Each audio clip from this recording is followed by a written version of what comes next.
এতদিন ফেসবুক চালায় যেটা বুঝলাম, আসলে ফেসবুকটা এখন বর্তমানে হয়ে গিয়েছে মায়া। তবে এই মায়াটাকে যদি কাজে লাগানো যায় তাহলে কিন্তু খুব ভালো কিছু হতেও পারে। তো একটু ধৈর্য ধরে যদি থাকা যায়, আমি মনে করি যে এখান থেকেও সাকসেস হওয়া সম্ভব। অনেকেই আছে যারা সাকসেস হয়েছেন, তাদের কথা মতো চলতে হবে। আসলে সব সময় চলা সম্ভব না, তবে কিছু কিছু টিপস কিন্তু ফলো করলে আপনিও সাকসেস হতে পারবেন। তবে কিছু কিছু ভুয়া পার্সনও আছে, তাদের কথাটা না শোনাই বেটার। তো আমি আজকে 2-3 রকমের রান্না দেখাবো। এখানে আমি প্রথমে বাঁধাকপি ভাজি করেছি, দেখতে পেরেছো কীভাবে রান্নাটা করলাম। এরপর আমি মাছের একটা পাতলা ঝোল করব, একদমই সিম্পল বড়ি দিয়ে। বড়িগুলোকে আমি আগে ভেজে নিয়েছিলাম, তারপর আমি এখানে একটা মশলার পেস্ট করে নিয়েছি। তারপরে যে দেখো, তেলের উপর একটু জিরে ফোড়ন দিয়ে নিলাম, এরপর এই মশলাটা দিয়ে দিলাম, এরপর একটু কষিয়ে নেব। একদমই সিম্পল। মাঝে মধ্যে আসলে একটু সিম্পল রান্না খেতেও ভালো লাগে, তবে স্বাদ কিন্তু কোনো অংশেই কম না।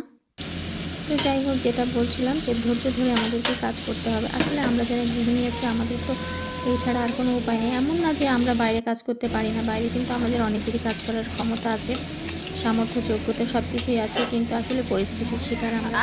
তো ঘরে বসে যদি আমরা কিছু করতে পারি, মোটামুটি আমাদের কিছু আর্নিং থাকে, তাহলে কিন্তু ভালোই হয়, তাই না? সবসময় হাজব্যান্ডের কাছে হাত পেতে নেওয়ার থেকে নিজে নিজে কিছু আয় রোজগার করা খারাপ না।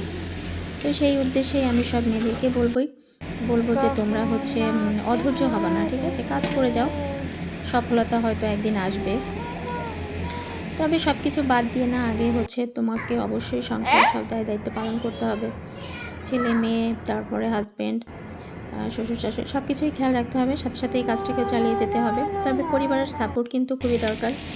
অনেকেই আছে সাপোর্ট পায় না। আমি অনেককে দেখেছি, আমার অনেক বন্ধুবান্ধবও ওরা সরে গিয়েছে আর কি এই জায়গা থেকে। তো আমি এখনও টিকে আছি, জানি না কতদিন থাকতে পারবো। আমার হাজব্যান্ডও মাঝে মাঝে রাগ করে, কিন্তু তারপর আমি ওকে একটু বোঝানোর চেষ্টা করি। আমি আসলে অত সহজে হাল ছাড়তে রাজি না আর কি। যাই হোক, এখানে আমি দেখো হেলেঞ্চা শাক রান্না করছি। তোমরা এটা কীভাবে খাও জানি না। তো আমরা একটু মাছের মাথা টাথা দিয়ে এইভাবে খাই, একটু পেঁয়াজ রসুন দিয়ে কষিয়ে আলু দিয়ে সুন্দর করে রান্না করলে কিন্তু ভালোই লাগে। তো যাই হোক, আমার ভিডিওটা অনেক লং হয়ে যাচ্ছে, আজকে আর কিছু বলছি না। তো তোমরা যারা কাজ করছো, তোমাদের প্রতি আমার সবার শুভকামনা থাকবে। ধন্যবাদ সবাইকে। আমার পাশে থেকে অবশ্যই লাইক, কমেন্ট এবং শেয়ার করো।